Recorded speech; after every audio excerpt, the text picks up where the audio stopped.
రుద్రాక్ష ధారణ.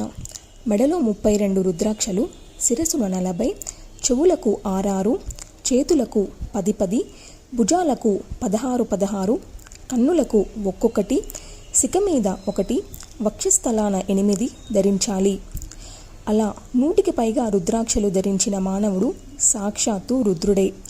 బంగారం లేదా వెండి తీగ చుట్టించి రుద్రాక్షను శిరసున కానీ, మెడలో కానీ, చెవిని కానీ ధరించితే చాలా మంచిది.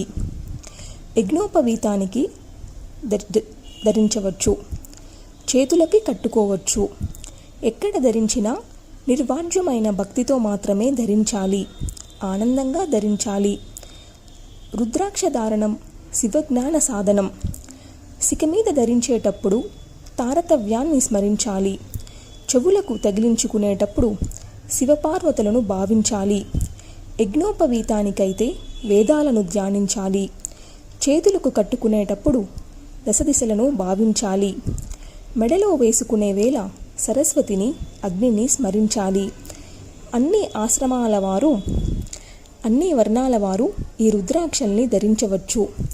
విప్రుడు మాత్రం మంత్రపూర్వకంగానే ధరించాలి.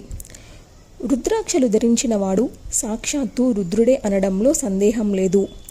చూడకూడనివి చూసినా, వినకూడనివి విన్నా, అనకూడనివి అన్నా, చేయకూడనివి చేసినా అన్ని పాపాలు రుద్రాక్ష ధారణతో తొలగిపోతాయి. అతడు ఏది తింటే అది దేవుడు తిన్నట్టే, ఏది తాగితే అది శివుడు తాగినట్టే, ఏది వాసన చూస్తే అది శివుడు వాసన చూసినట్టే.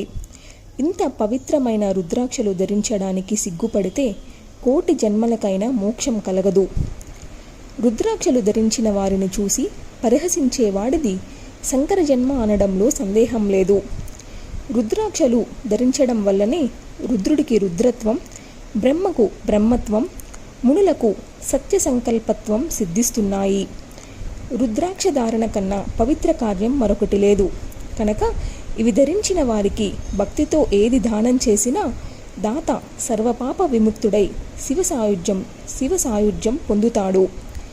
శ్రాద్ధకాలంలో రుద్రాక్షధారిని భోక్తగా పెట్టుకుంటే పితృదేవతలు సంతోషిస్తారు.